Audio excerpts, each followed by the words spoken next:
Good morning, everyone. In the last session, we started our discussion related to Linux commands, right? So can you tell me what are the commands that we have practiced? Yeah, we practiced several commands like cat command, cp command, right? Grep command, right? So we practiced who am I, pwd, cd, ls, mkdir, rmdir, touch command, cat command, rm, mv, cp, wc command, head, tail, grep, vi command.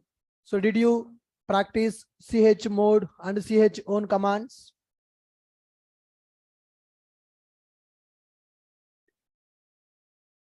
Tail -f or cat -f? Tail -f, yeah. Right, I understand. Right. So here we discussed about what is head command. Can you guys tell me what is the purpose of head command? If you want to get the first 10 lines of the file, then we will go for head command. Can I get first 20 lines of the file? Yes, -n20 we can use that. Then we can go for tail command. What is the purpose of tail? If you want to get the last 10 lines of the file, you can go for tail command. Can I get the last 50 lines? -n 50, we can get the last 50 lines of the code. So if you go for tail command, tail -f space file name, it is going to give you the data. It is going to give you the data which is oncoming. That means when the data is keep on adding to the file, the data will be displayed. So if your application is writing the data to the log file, tail -f means I will open the file. When the data is added to the file, immediately the data will be printed. That is used to get ongoing logs. Ongoing logs, nothing but when user is accessing the application, logs will be generated. When the logs are added to the file, immediately the logs will be printed. For that, we will go for -f. So it is used to print ongoing data. What is the meaning of ongoing data? Upcoming data to the file. Currently, my file is having data up to this. Now, when I execute tail -f, whenever the new line is added, that will be printed.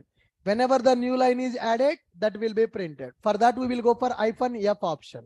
So whenever we are executing our application, for example, we are accessing this application. When I access this button, some logs will be generated. I want to print those logs immediately.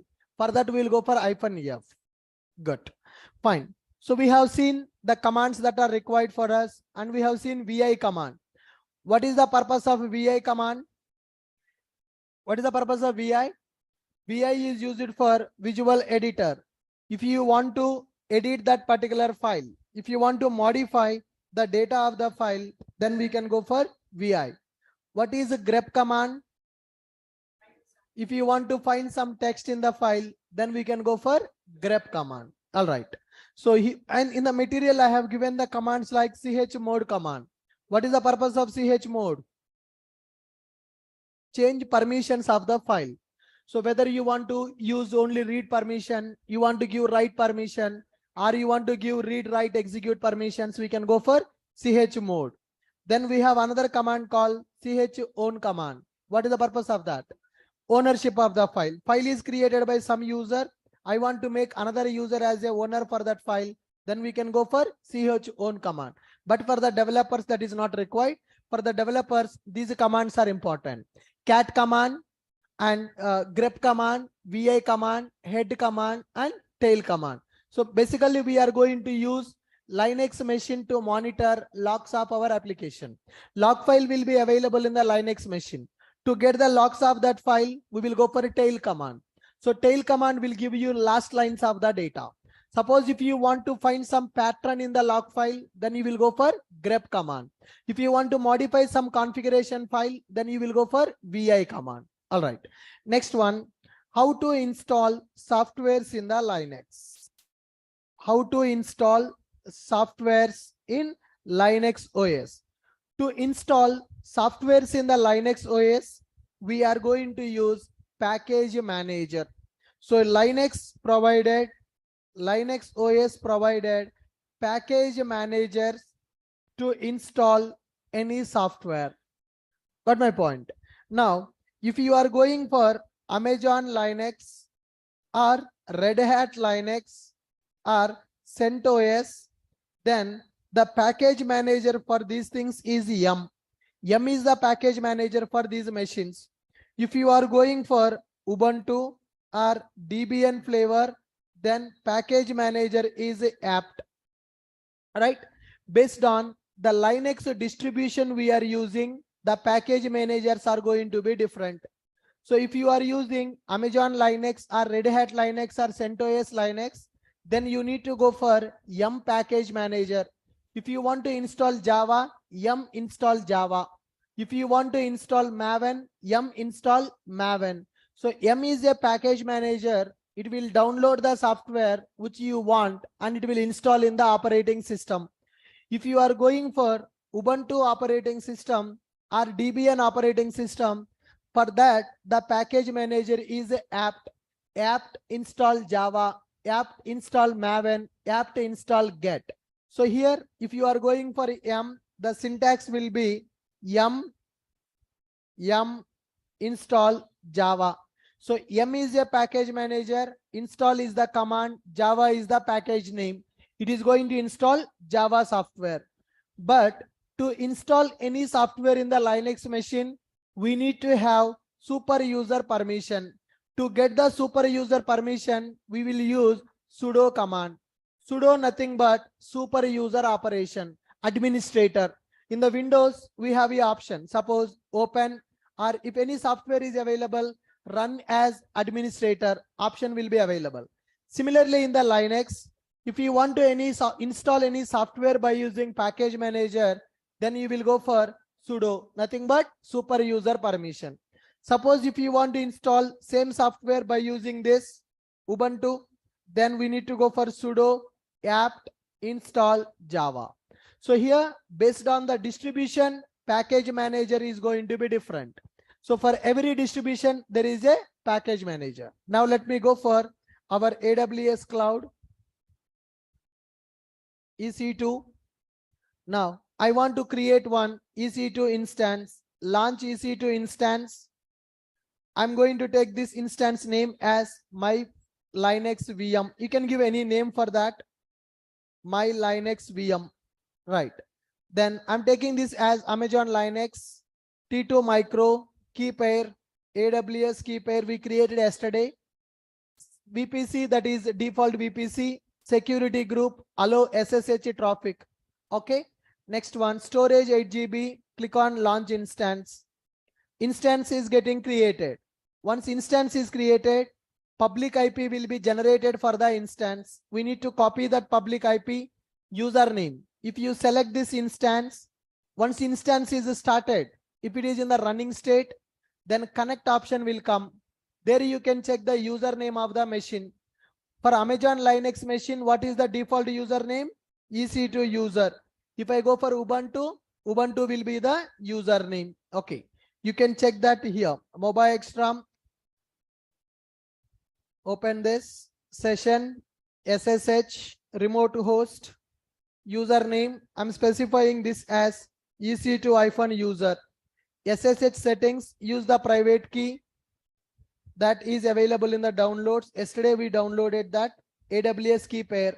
Click on OK, accept it. All right. So this got connected. This got connected.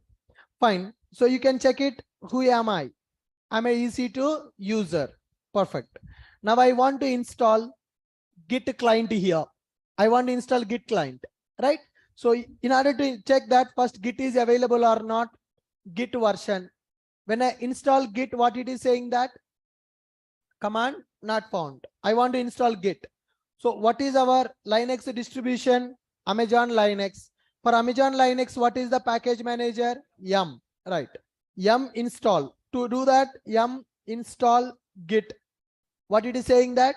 This command has to be run with the super user privileges.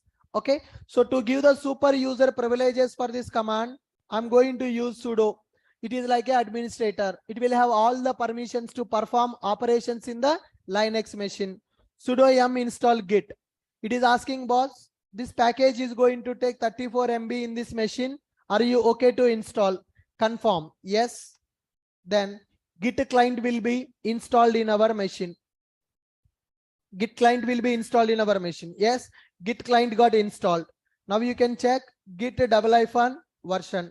Yes, Git version got installed in our computer.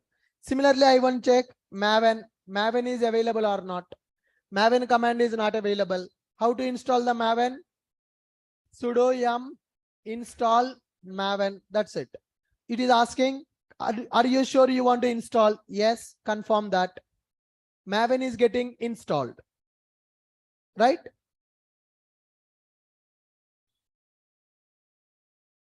Yeah.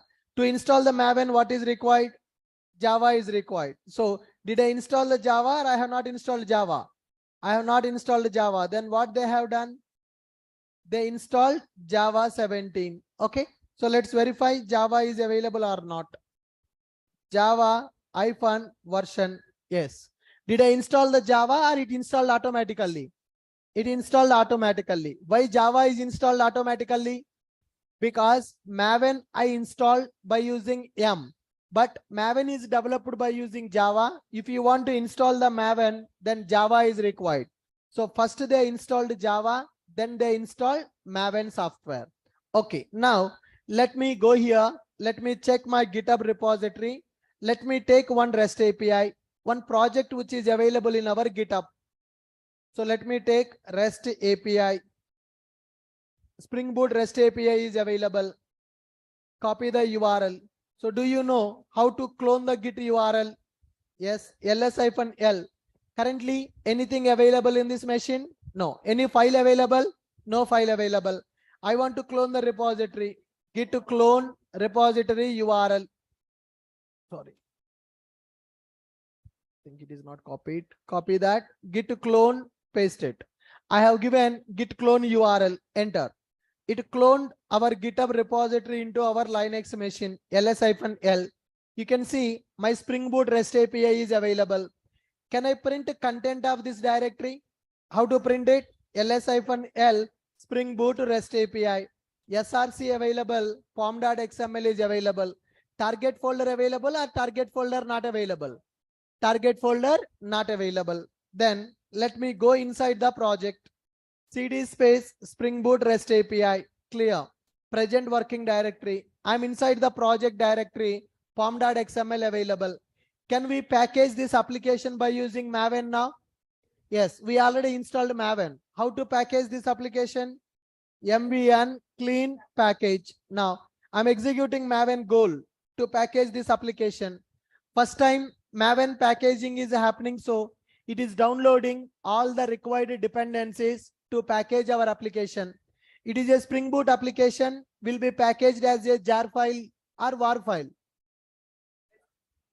Jar file. It is a REST API, no web pages.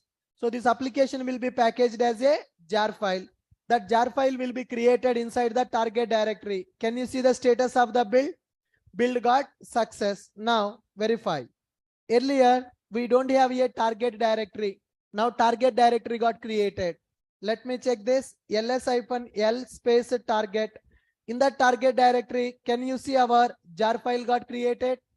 Yes, jar file got created. Now go inside that target directory.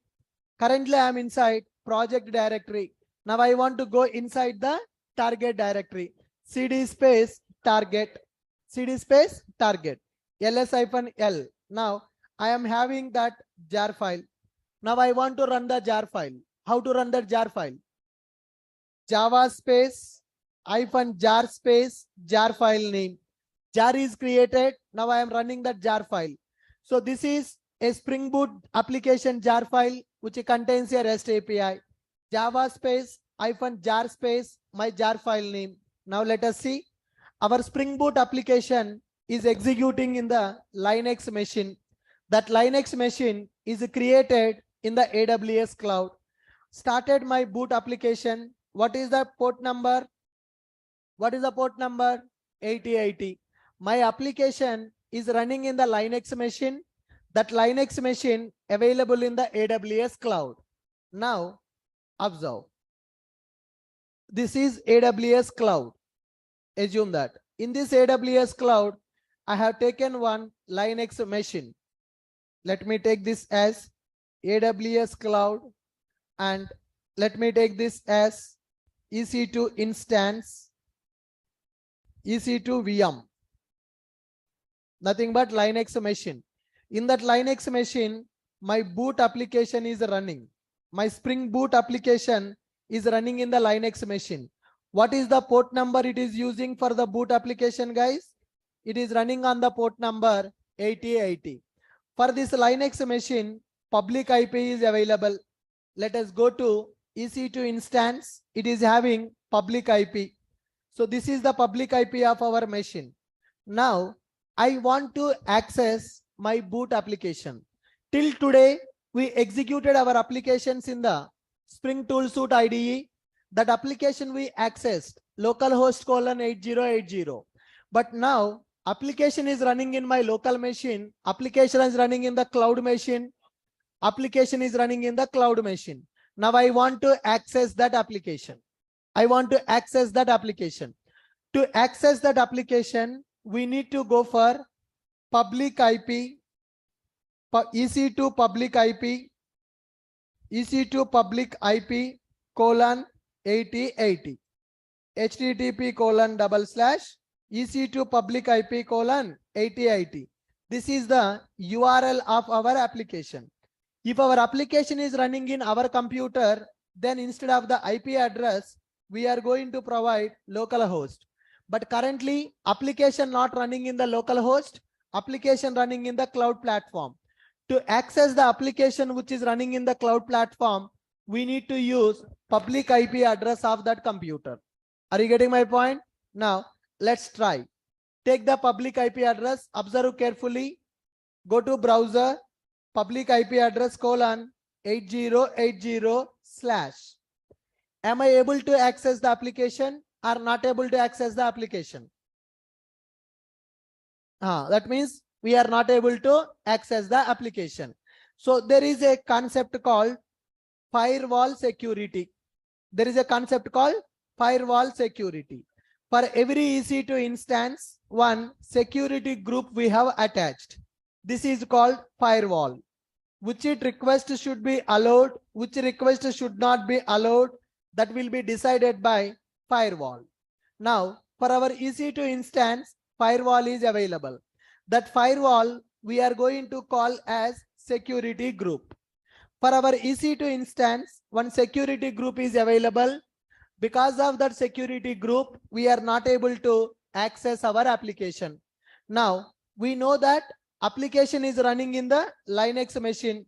Console also we are able to see. Application started, port number 8080. But I am not able to access that application here. The reason, firewall. That security group not allowing our traffic. Incoming traffic is not allowed. Now I need to tell to that firewall, boss, if any request comes with 8080 port number, then you allow that request. If any request, already we enabled one port number called SSH port number. From mobile extram, we are able to connect with the machine. If SSH is not enabled, from the mobile extram also, we cannot connect to that computer. Now, if you go to our EC2 instance, go to the EC2 instance, there is a concept called security.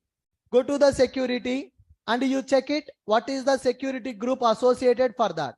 There is a security group which is associated for that. What is that security group? That security group is the firewall. Now go here. Now click on this security group.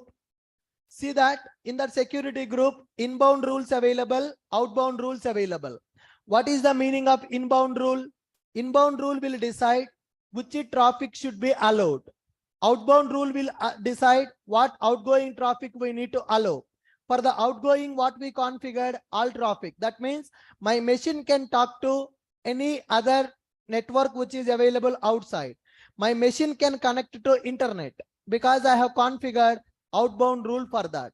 In the outbound rule, I have given any traffic, that nothing but anything. Our machine can access anything which is available outside. But in the incoming, I configured only SSH. Only mobile extram is able to access our machine. Now, if I want to allow incoming traffic for 8080, go to our machine, guys. Observe, this is our machine which is running. In this machine, we are having an option called security. In the security, you can see there is a concept called security group. Click on the security group ID. In that security group, inbound rules available. Click on inbound rules. In that inbound rules, currently what traffic is allowed? Currently we allowed only SSH traffic. 8080 allowed or 8080 not allowed? 80 not allowed. Click on add rule, custom TCP. What is the port number we want to allow? 8080. Anybody, any request which comes with 8080, I want to allow. Click on save. Now in the inbound rule, SSH is enabled. Custom TCP with 8080 also enabled. Now go to browser, then refresh our URL. Now, am I able to access my REST API? Yes, you can also open your mobile. You can access this REST API. Public IP colon 8080. You can access that. Try that. 15.207.114.15. Open browser. Open browser. In the browser, we have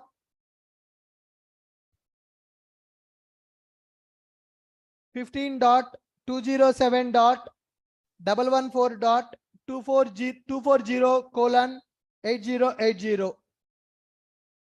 Yes.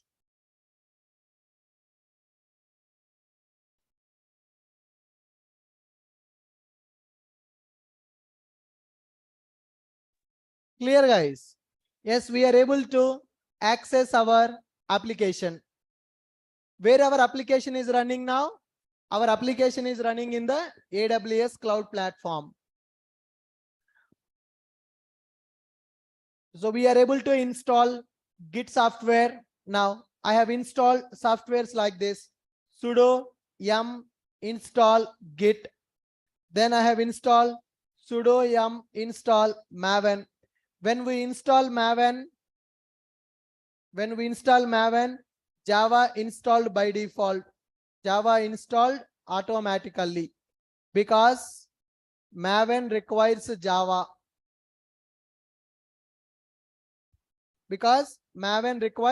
Java. Okay.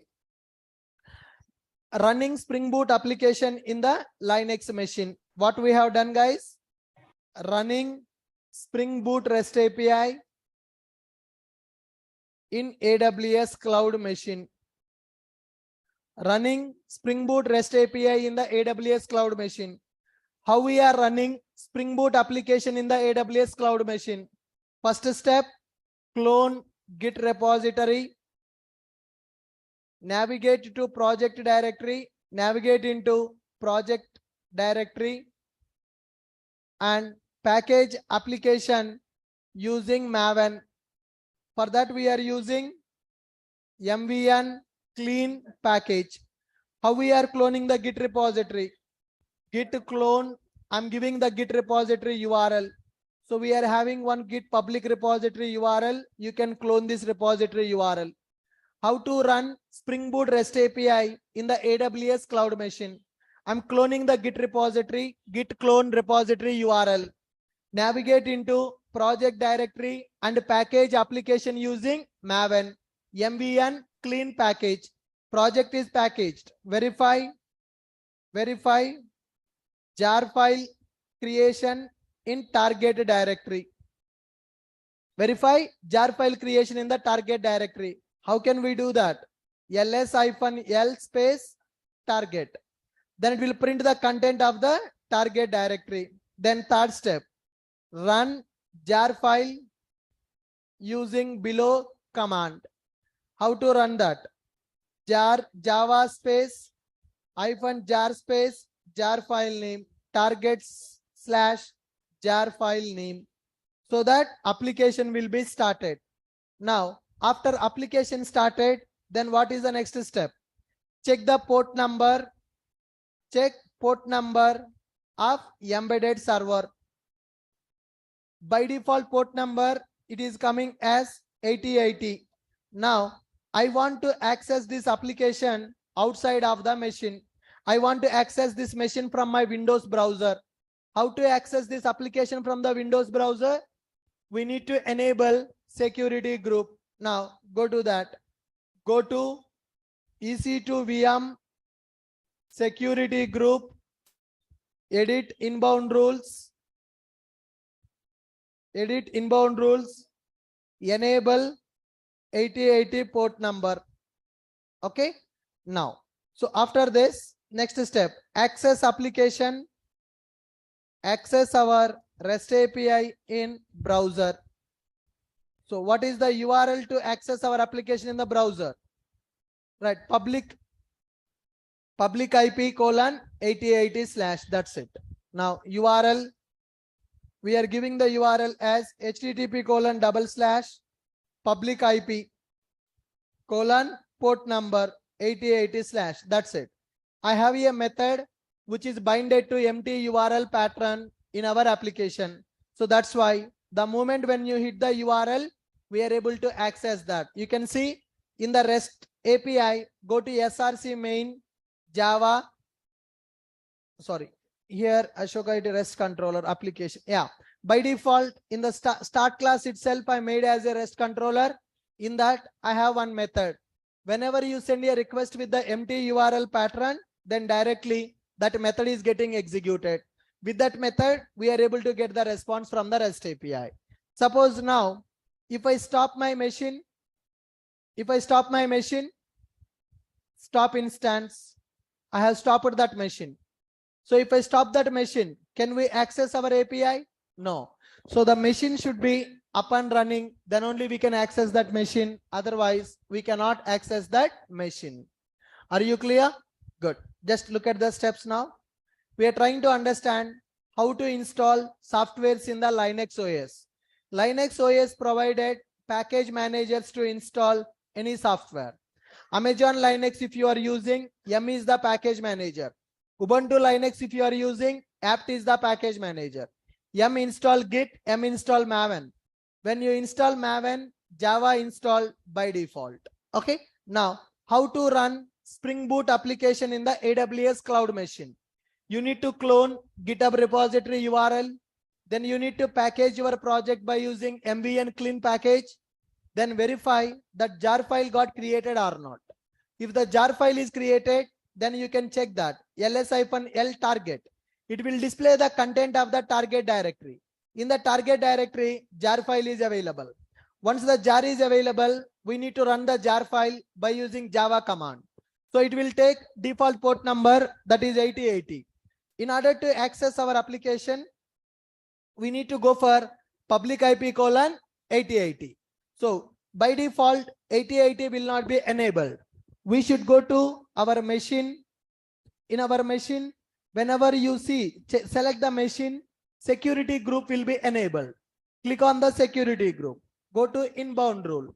You need to see in the inbound rule, SSH protocol enabled with 22 and custom TCP enabled with 8080. So why I enabled 22 and 8080? Why 22? Why 8080? 22 is for SSH. We want to connect with that machine from the mobile extreme. For that we are using 22. And our application is running on the port number 8080. So as we want to access our application, we need to allow the incoming request with the 8080. So I enabled that. I enabled the security group for 8080. Type I am giving as custom TCP, port is 8080. For example, if your application is running on the port number 9090, then we need to enable the port number 9090. Custom source is custom anywhere IPv4. Anywhere IPv4 means any request which comes with 8080 protocol that should be allowed in our machine. So that is the reason I'm using anywhere IPv4. Suppose if I want to allow only particular IP, then I will give my IP. Then only the request comes with particular IP address that will be allowed. Other requests which will not be allowed. So that's why I'm giving anywhere IPv4. If I give anywhere IPv4, all the requests will be allowed. Save those rules. Fine. Now machine got stopped. Okay. Now my machine is not running, guys. My Linux machine is stopped. When the Linux machine is stopped, can you see public IP available or public IP not available? Public IP not available. Now we need to understand types of IPs in AWS. Types of IPs in the AWS. Whenever we launch any instance, for that instance, IP address will be generated. We are having three types of IPs. One is called private IP. Second one is called public IP. Third one is called elastic IP. There are three types of IP addresses available in the AWS. Whenever we launch any EC2 instance, for that EC2 instance, by default, we are going to get private IP. Private IP is fixed IP for internal communication. Okay.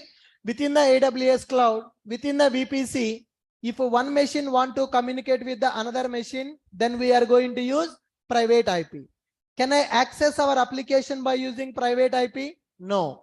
Private IP only for internal purpose. Within the AWS only, that private IP will be used. Public IP. Public IP is dynamic IP. Public IP means a dynamic IP. Dynamic IP, and it is used to access resources outside. Now, in the AWS, machine is running. I want to access that machine outside of the cloud. So I am using my Windows machine.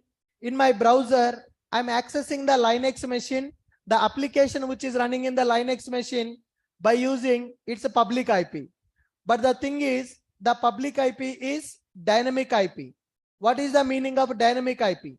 Whenever you restart your EC2 instance, public IP will be changed. Now, previously, what was the public IP? 15.207 something. Now let me start the machine again. Start the machine and verify public IP of that machine.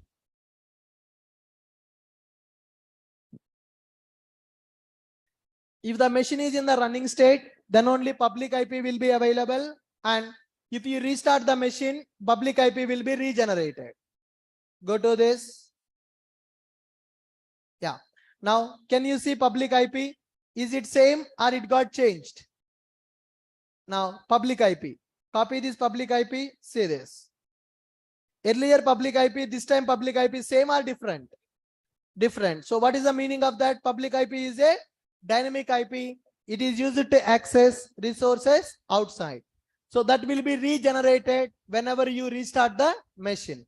Next one, elastic IP. It is fixed public IP. I don't want my IP address to change even if I restart the machine. I want one static public IP for my machine. Then we need to go for elastic IP.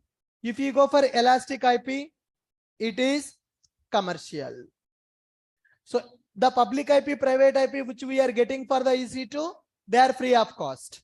Private IP is a fixed IP for internal communication. We can't use outside. We can't use that outside. Then public IP is available, dynamic IP, and it is used to access resources outside. Then elastic IP is available. It is fixed public IP. It is a commercial. So now, if you see here, elastic IPs are available. Currently in my account, I don't have any elastic IP. So you need to create one elastic IP. You need to attach that elastic IP to your EC2 instance. Then your machine will have fixed public IP address. If you create the elastic IP, charges will apply. Are you guys getting my point? I don't want to change the IP address of my machine even if I restart the machine. Then you need to go for elastic IP and you need to associate that elastic IP to your machine. See how to do that. Click on allocate elastic IP address. AP South 1, click on allocate. AWS provided me one elastic IP address, that is a public IP. Now that elastic IP address is created. I have taken the elastic IP from the AWS, but I am not using the elastic IP. So select the elastic IP, action, associate elastic IP. I want to associate the elastic IP for the instance. My Linux VM is available, running, attach. Okay, click on associate. I have allocated and I have associated. Allocation means taking the elastic IP from the AWS. Associate means giving the IP to the machine. Now go to our instances, my Linux VM. Now refresh this, my Linux VM. Earlier we have one public IP. Now we have another public IP. See this, both are same, both are different. Both are different. Why they are different? Earlier it was normal public IP. Now it is elastic IP. If I restart my machine, any problem? If I restart my machine, IP will be changed or IP will not be changed? No. First time I got this. First time I got this elastic public IP. After restart I got this. This one is my elastic IP address. How many types of IPs available? There are 3 types of elastic IPs are available. I mean, there are 3 types of IPs in the AWS. What are those 3 types of IPs in the AWS? First one is private IP. Second one is public IP. Third one is elastic IP. Are you clear? Private IP means fixed IP for internal communication. We cannot use outside. Next one, public IP. What is the meaning of public IP? It is a dynamic IP and it is used to access resources outside. Then we are having elastic IP. What is elastic IP? It is fixed public IP and that is commercial. Okay. We need to allocate and we need to associate. To use elastic IPs, first we need to allocate elastic IP and then we have to associate elastic IP to EC2 instance. Remember, it is chargeable. Right. Next, as it is commercial, I don't want to use the elastic IP, guys. Select this action. What is this? Release elastic IP. Cannot be released with association IDs. Instance state. Stop the instance.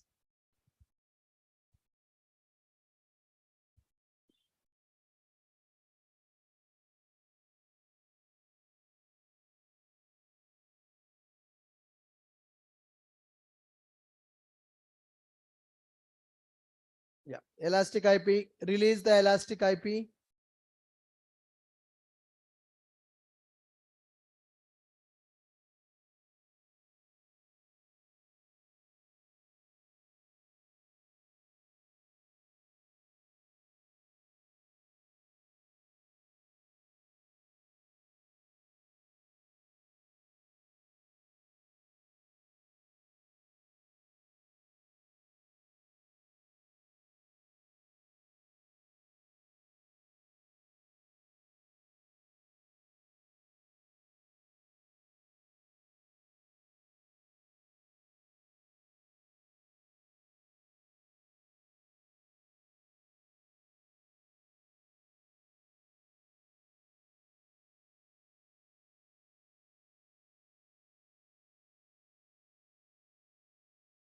The following address cannot be released. They are associated.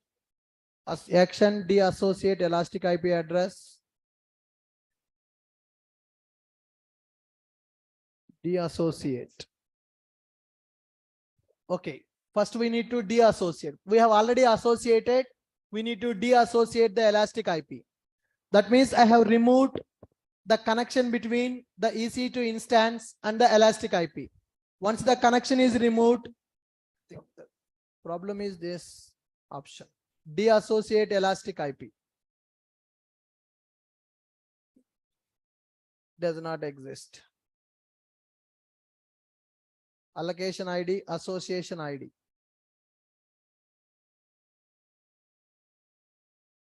EC2 instance running, instances 3, my Linux VM, it got terminated.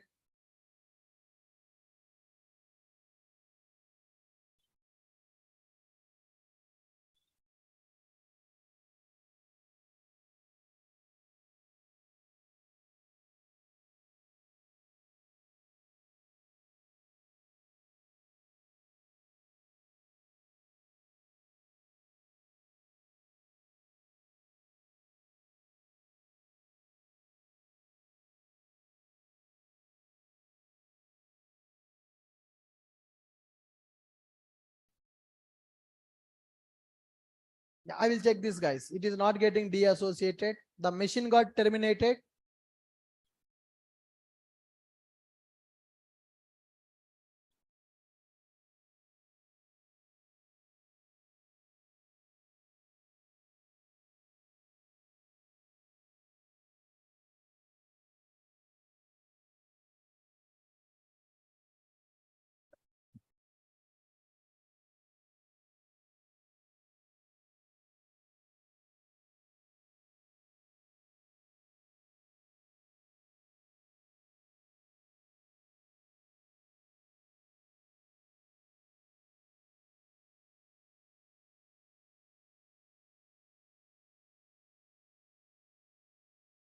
Yeah, I will check that. So generally we need to deassociate the elastic IP. Then after we need to release the elastic IP. If you don't release the elastic IP, then bill will be generated for our account because elastic IPs are commercial IP addresses. Perfect. So with this, we understood how to run the Spring Boot application in the AWS cloud machine and how to access that application outside. Then we have seen types of IPs in the AWS. There are 3 types of IP addresses are available in the AWS. And the next one, guys, we are able to run the boot application in the AWS cloud by using EC2. So what is the purpose of EC2 service in the AWS? EC2 is used to create virtual machine in the AWS cloud. So now if you go for EC2 service is used to create virtual machines. The next one, to create the virtual machine, we need to use the AMI. What is the meaning of AMI? Amazon machine image. What it will represent? It will represent the configuration required for instance. Okay. Then next one, EC2 instance billing. For EC2 instance, we are using instance type. What is the instance type we are using? T2.micro we are using. What is the purpose of T2 micro? It is free tier eligible. How many days? 1 year, monthly 750 hours. Monthly 750 hours you can use that instance type. And next one, we are using key pair. What is the purpose of key pair? Public and private keys will be available. Can I use one key pair for multiple machines? Yes, we can use one key pair for multiple machines also. Then after, we are using VPC. What is VPC? That is going to provide isolated network required for the AWS resources. There is a concept called default VPC. As we are beginners in the AWS, so we don't know how to create network in the AWS. To encourage beginners, AWS provided one default VPC. The next one, for this machine we are using security group. What is the purpose of security group? In the security group, inbound rules and outbound rules will be available. What is the purpose of inbound rules and outbound rules? Allowing the incoming traffic and outgoing traffic we will do by using inbound rules and outbound rules. Then after, we have EBS volume. What is the purpose of EBS volume? That is elastic block storage that provides storage for our machine. 8 GB for Linux, not unlimited. That is S3. Okay. So if you go for EC2 instance with Linux AMI, you will get 8 GB free space. If you go for Windows machine, 30 GB you are going to get as a free space. And here you need to remember, one key pair we can use for multiple machines. One key pair we can use for multiple EC2 instances. One key pair we can use for multiple EC2 instances. One security group we can use for multiple EC2 instances. One security group we can use for multiple EC2 instances. So if you are creating 10 machines, there is no rule that 10 key pairs you have to create. There is no rule that 10 security groups you have to create. One security group you can attach with multiple machines. One key pair we can use for multiple instances also. All right. And next one, we have seen types of IPs. What is the meaning of types of IPs? Types of IPs. How many types of IPs are available? 3 types: public IP, private IP, and elastic IP. What is the difference between public IP and private IP? Public means that is for outside access. Anybody can access that IP address outside. But public IP is a dynamic IP. What is the meaning of dynamic IP? What is the meaning of dynamic IP? Whenever we restart the machine, the IP address is going to change. What is private IP? Private IP is a fixed IP address. Can I use that private IP? No. What is the purpose of private IP? Internal communication. Within the AWS, resources can communicate with each other by using private IP. Elastic IP, fixed public IP, but that is commercial IP. Charges are applicable if you want to use elastic IP. Clear? Good. Next one. So with this, we got the information related to EC2 instance. Next one, let's go for RDS. What is that, guys? AWS RDS is available. Okay. AWS RDS nothing but Relational Database Service. RDS stands for Relational Database Service. RDS stands for Relational Database Service. It is used to create relational database in AWS cloud. It is used to create relational database in the AWS cloud. Now, AWS RDS is fully managed service. AWS RDS is fully managed service in the AWS. That means you no need to bother about how to install the database server. You no need to bother about database security. You no need to bother about database backup. Everything will be taken care by AWS. That's why we are calling it as fully managed service in the AWS. Suppose if I go for on-premises database, what is the problem? If I go for on-premises database, what is the problem? I need to take one computer. In that computer, I have to install the database. I have to take network of that computer, power of that computer, security for the computer, privacy for the computer, backup of that computer, backup of the database license. So many things I have to take care. If I set up the data, MySQL is free only. But what about maintenance? Now, my project want to use the database. Can I say, today there is no power, my database will not work? No. 24/7, our database should be up and running. Privacy should be there. Security should be there. Backup should be there. For that reason, in the AWS, there is a service called RDS. RDS stands for Relational Database Service. It is used to create relational database in the AWS cloud. RDS is fully managed service in the AWS. If we use RDS, if we create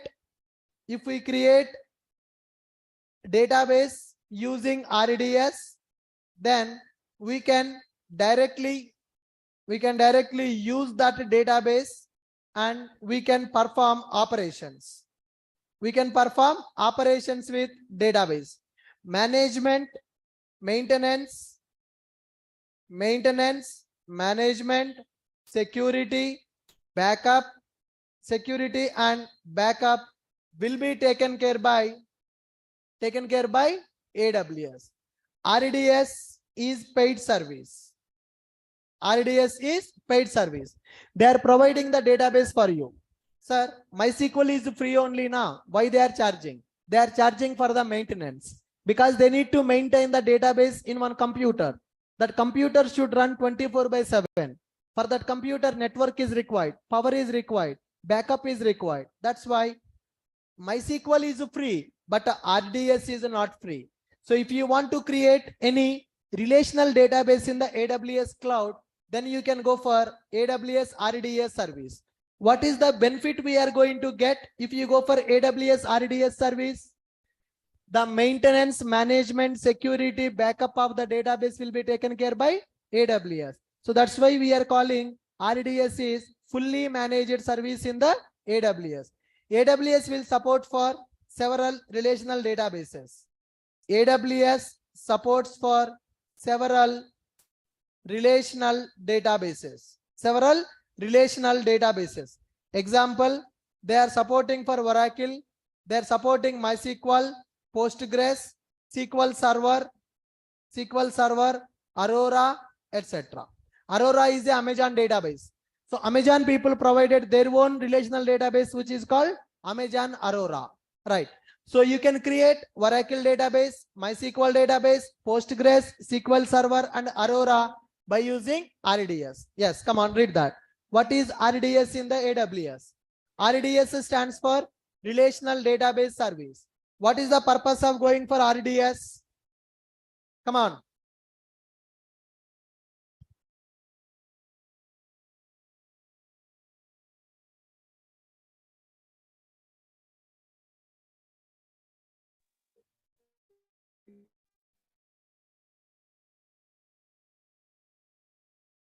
RDS stands for Relational Database Service. It is used to create relational database in the AWS cloud. RDS is fully managed service in the AWS.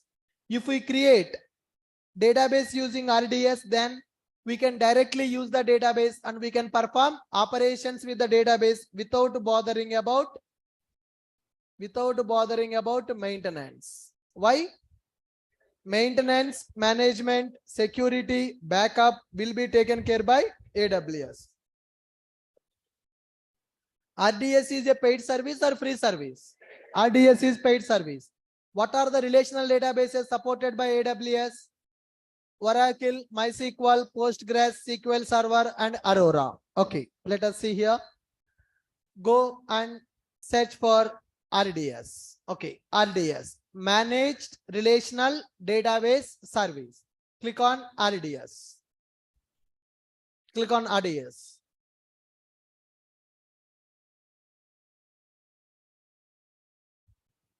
It will take 5 to 10 minutes to set up the database in the RDS, guys. Now, currently, if you see databases, do I have any databases in the RDS? No, no databases are available in the RDS. Let me click on create database. Observe carefully. Click on, I'm going to create one MySQL database in the AWS cloud, and I will connect with that database by using Workbench, and I will connect with the database by using Spring Boot application also. Got it? As of now, we used database which is available in our system, that is localhost database. Right, now I want to go for cloud database. So let me go for create a database.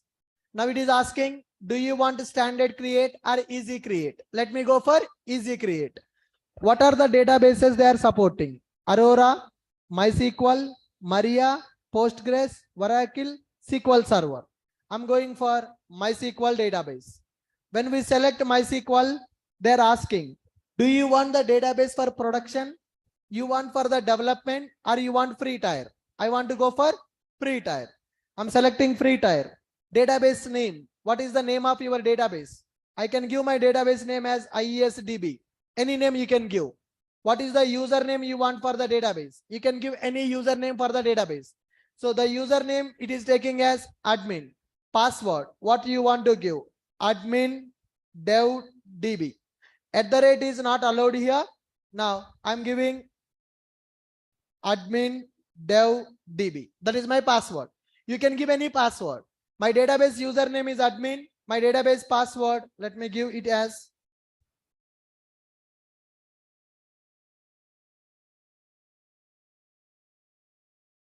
correct. So now I'm selecting easy create. I have selected MySQL, free tier, database name, you can give anything, database identifier, IES devdb. IES devdb. What is the username you want? Admin I'm taking as a username. Password, admin devdb. Now that's it. Click on create database. So I'm trying to create MySQL database in the AWS cloud. Click on create database. It will take some time to create the database, guys. Okay, close this. Now you see here, view credentials option is available. View credential. What is my username? Admin. Password admin dev db. Copy the username. Username is admin, and I'm going for password. Database password admin dev db. Database is created. Username is available. Password is available. And go to the database. When you go to this database, guys, click on this. What is the status of the database? Create. Now, if you see VPC, network is available for the database. Now, click on the database name. When you click on the database name, what is this? Default security group is available for the database. Endpoint port. Endpoint nothing but URL of the database. Endpoint nothing but URL of the database. And what is the database port number? As of now, database creation is not completed. The status of the database is still creating. Once the database got created successfully, we are going to get the endpoint of the database and port number of the database. If we want to communicate with any database, database username, database password, database endpoint, and database port is required. For MySQL, default port will be 3306. Endpoint, that is called host name. We developed several Spring Boot applications by using data JPA. We configured the database. We configured MySQL database, but that MySQL database running in my system. But now application will run in my system, database will run in the cloud platform. My application should connect to that database. Now let me go for JPA application, data JPA application, open resources properties. In the properties, if you see what I have given now, localhost. What is the meaning of localhost? The database is running in the same machine, but now database running in the cloud machine. How to tell our Spring Boot application to use the cloud database? Whatever endpoint that is going to generate for the database, instead of the local host, we are going to use that database endpoint. So that endpoint will represent where our database server is running. Getting my point? Endpoint will represent where our database server is running. Now still database creation, successfully created the database. Okay, go to the database. Now can you see here, earlier endpoint available or not available? Earlier endpoint not available. Now endpoint is created. Take the endpoint. This is the URL of the database. This is called host of our database. What is the port number of the database? 3306. Now let me go for workbench. Let me check, am I able to connect with the database or not? I created a database in the AWS cloud, but is the database connecting as expected or not? Let's verify. Click on connection. It is asking connection name. I'm giving the name as AWS RDS. Host name. What is the host name I need to provide? What is the host, guys? Host represents where the database is running. That is my endpoint. Let me take the endpoint URL, go to workbench, give that host name. Okay. What is the port number? 3306. What is the username? Admin. What is the password? Admin dev db. Any password you can give. Right. Store in vault. Give the password. Okay. Test connection. It will not connect. It will not connect. Now I'm trying to test the connection. Not responding. Okay. If it is connected successfully, it will give successful connection. But here, check it. Is it connecting or not connecting? Not connecting because of firewall. Because of the firewall. What is the port number for MySQL database? 3306. Did I enable that port number? No. So let us go to that database. Now here database is available. I created a database. Go to the database. Security group is available. Open that security group. Failed to connect with the MySQL database. Why? Port number is not enabled. Now go to that security group ID. Inbound rules. Now, what are the rules available now? Did I enable 3306 port number? No. Add the rule custom TCP 3306. Any request? Click on save rule. Done. I have enabled it. Now click on test connection.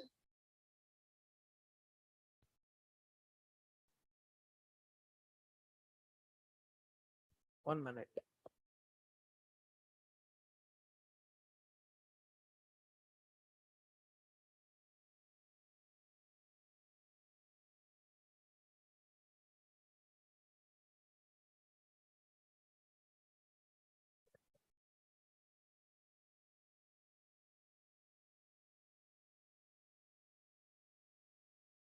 It should give the pop-up connection successful. Then only we can connect to the database.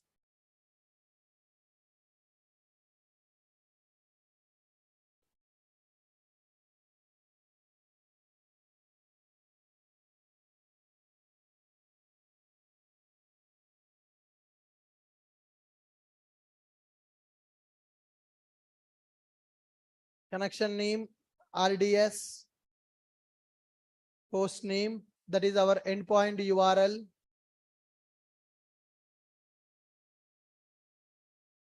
Password, admin dev db.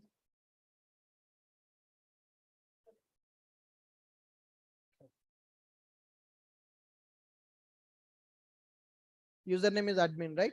Yeah.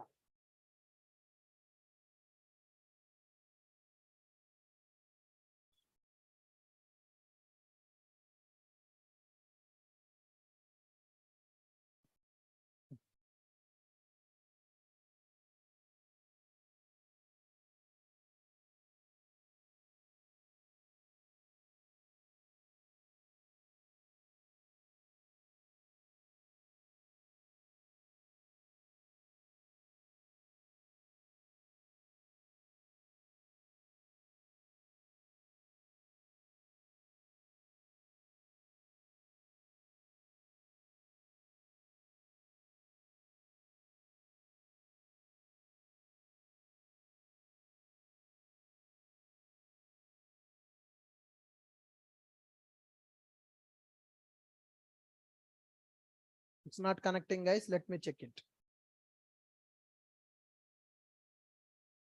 Failed to connect databases. Database is available. Security group.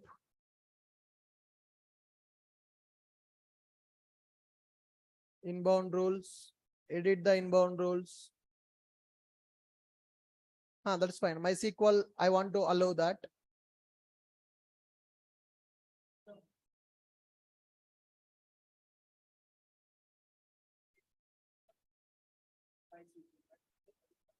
No problem.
database name, security group,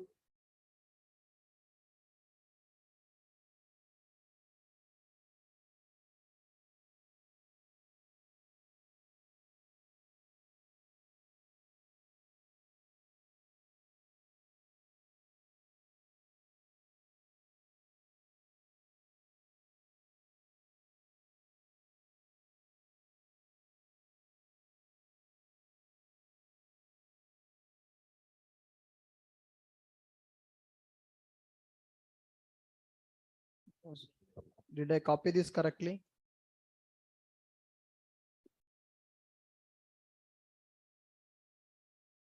Yeah.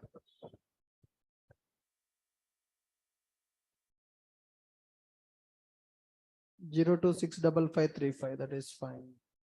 Add the rule all traffic.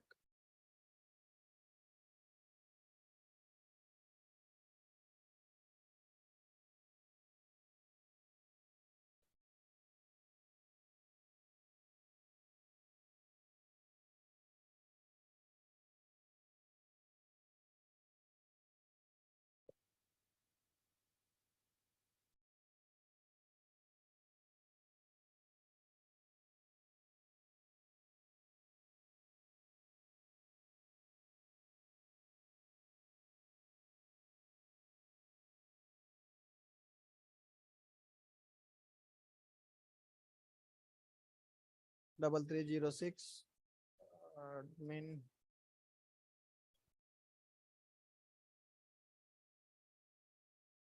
Guys, admin username is capital or lowercase?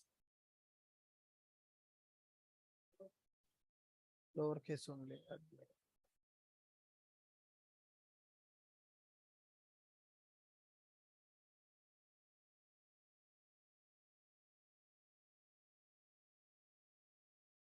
It should not take this much time. It will happen immediately.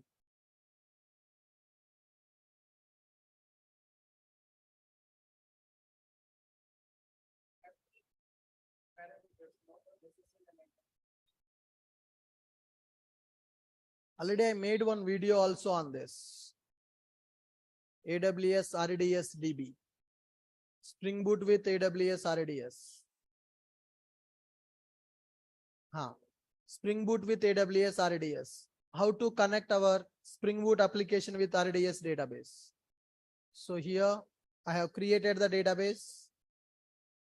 I have configured the database credentials. Click on the security group.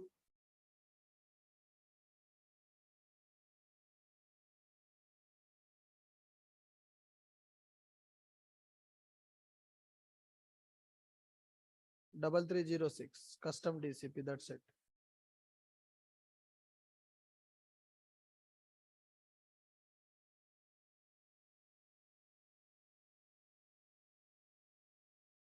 Yeah, endpoint we copied that.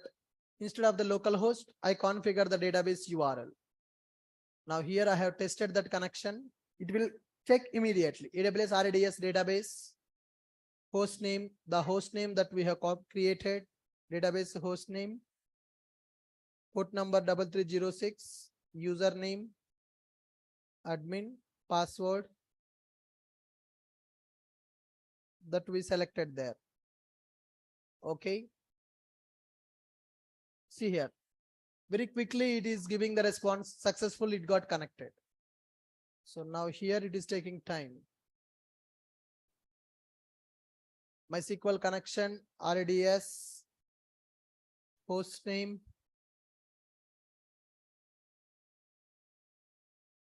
port number, username is admin, password store in vault, admin dev db.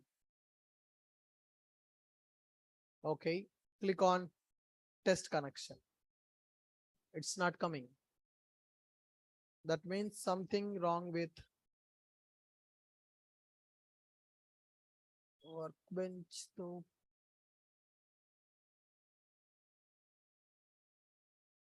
open it again. Before that, let me check the security group again. Databases, IES DevDB, security group, In that security group inbound rules, I enabled, let me delete all these things, add the rule custom TCP 3306. Anywhere, save it. That's it. Okay, now go to database, workbench, RDS, host name I will take from here.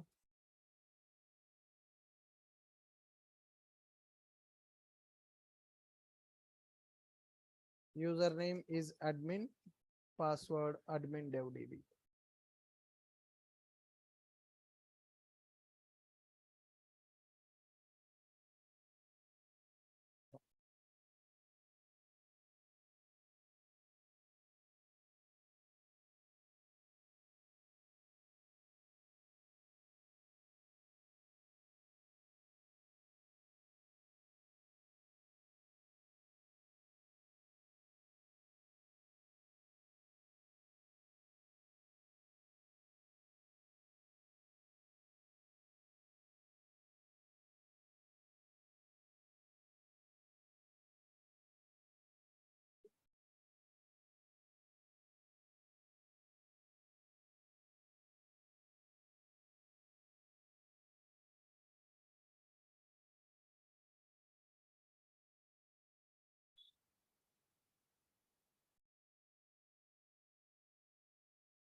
Guys, let me reboot the database and try.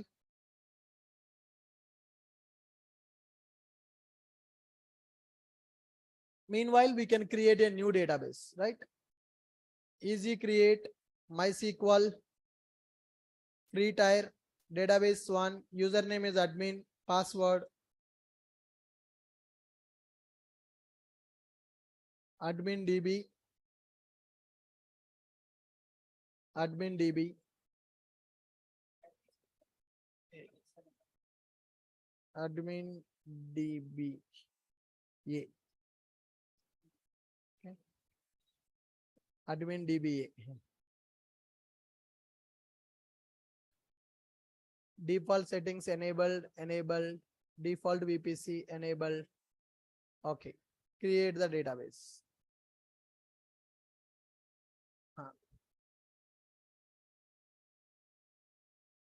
Admin DBA. Okay. Meanwhile, let's try the old database, IES dev DB. It is rebooted. Security group.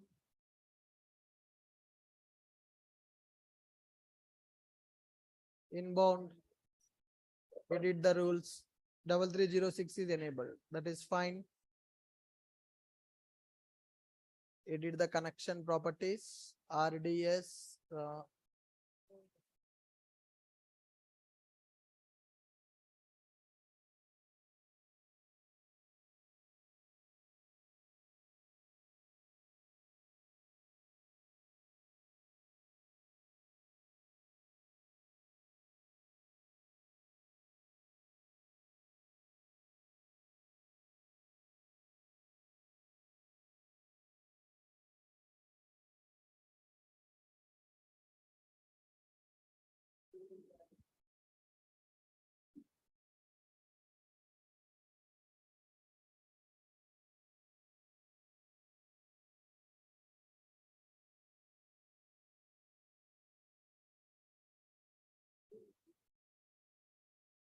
Yes, it should not take this much time. There is some issue with this.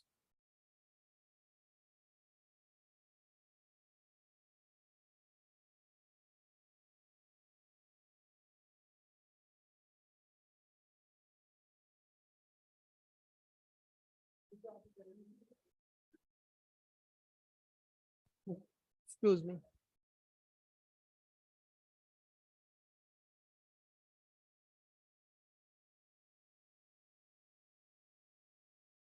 No. Guys, see here the same process we have done here also. You can see here. Yeah, let us see. RDS.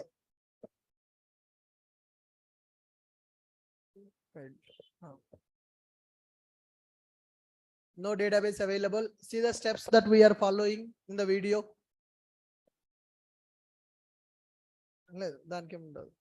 Create database.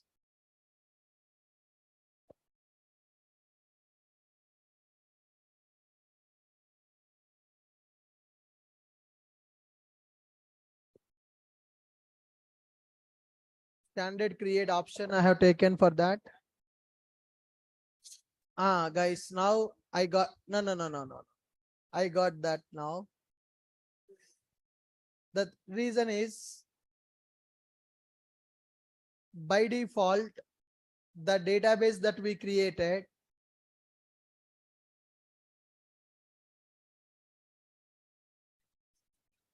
so by default, when we go for easy create, the database will not be available for public access. So I'm thinking about the port number, but the mistake is, so whatever the due to security reasons, by default AWS people stopped public connection for the database. So now database is created in the AWS, it is running. But from where I'm trying to access the database? I'm trying to access from Workbench. Workbench is available in my machine. So I am outside person for the AWS. That's why they are not allowing us to connect with the database. Now, if I want to connect with the database, I need to make it as publicly accessible. The default setting publicly accessible is no. Now, go and modify. Go to databases. IESDB is available. In the IESDB, publicly accessible setting is available as no. Click on action. There will be option to do that setting. Modify.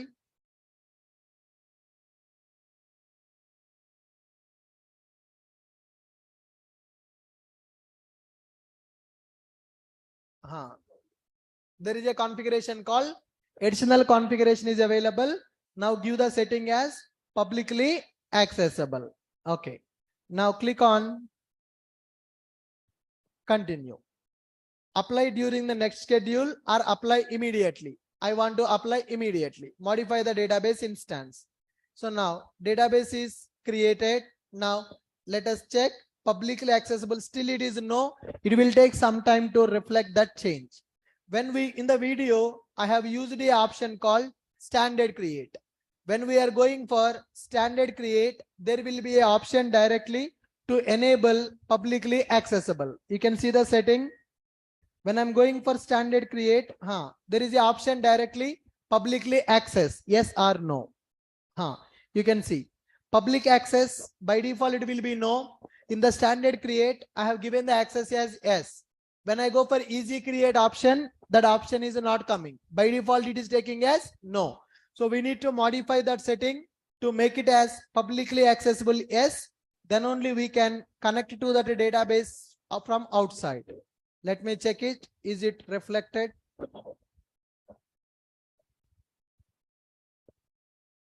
Go to databases. Not this one. IES DevDB. Now, what is the status? Modify.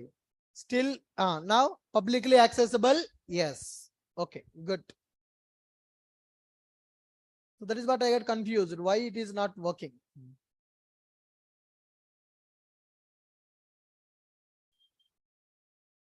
Yeah, still the status of the database is modifying. It should come to available state. Yes, now it is in the available state. Go to the database. Now can you check the setting? Publicly accessible. Yes. Now go to Workbench. Now delete this connection. Create a new connection. AWS RDS host name. We have this host name. Port number. Username is admin. And password admin devdb. Click on OK. Test connection. Now successfully we are able to connect with that. It will not take much time also. Very quickly it is responding. Successfully made the SQL connection. Click on OK. Click on OK. So with this, we are able to connect to the database which is available in the AWS cloud. Now in the database, we need to create the schema. Let us go here, show databases. Show databases. Now currently default databases are available. Normal databases are not available. I want to create a database with a name called SBMS. Now create database SBMS. Okay. Now select this, enter. Show databases. Now you can see SBMS database is created. Now go here, show tables. Now select this. Any table available? Use database first. Use SBMS. Use SBMS, then show tables. In this database, currently any table is available? Not available. Now go to our Spring Boot application. In the Spring Boot application, we are configuring data source properties in the properties file. Now I need to change the properties. Username will be admin and password admin devdb, and data source URL is available. Okay, here I'm using localhost. Instead of the localhost, what I need to use? Endpoint. That is called host of our database. Take this and replace that. Wherever the localhost is available, I have given RDS host. Port number is same. Database I have already created. Hibernate DDL auto update. Now go to our boot application. Entity application.java. Table is not available. Now I want to create the table and I want to insert one record in the table. Okay. Now here book repository available. Let me comment this code. So repository, book object I need to create first. Book entity B is equal to new book. Right. B dot set book ID some 101. B dot set book name Java, and B dot set price some value. Right. Next.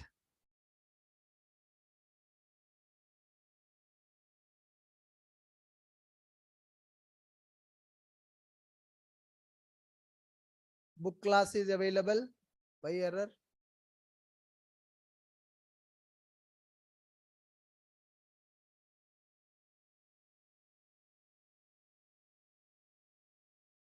I'm coming. I'm coming.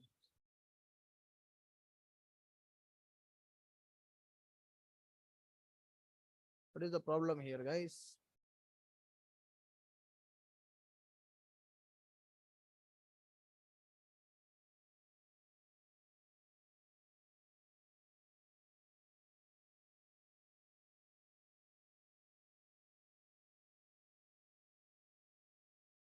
Okay, let me create the object book B is equal to new book. I'm creating the object for my entity class.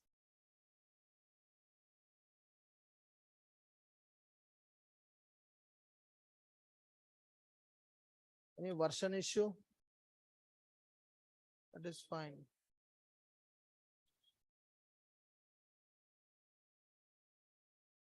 That's not an issue, man. Properties, just it is a properties file. Just let me run the project, run as boot application.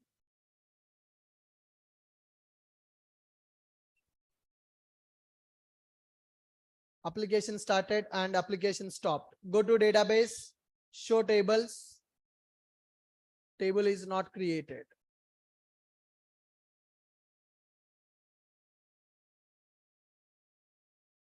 DDL auto update.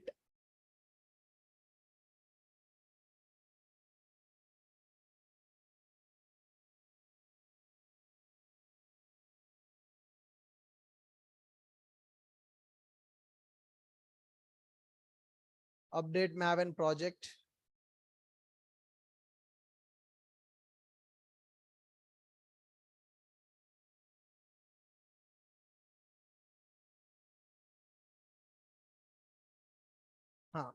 Now see here, table book got created. Now show the tables.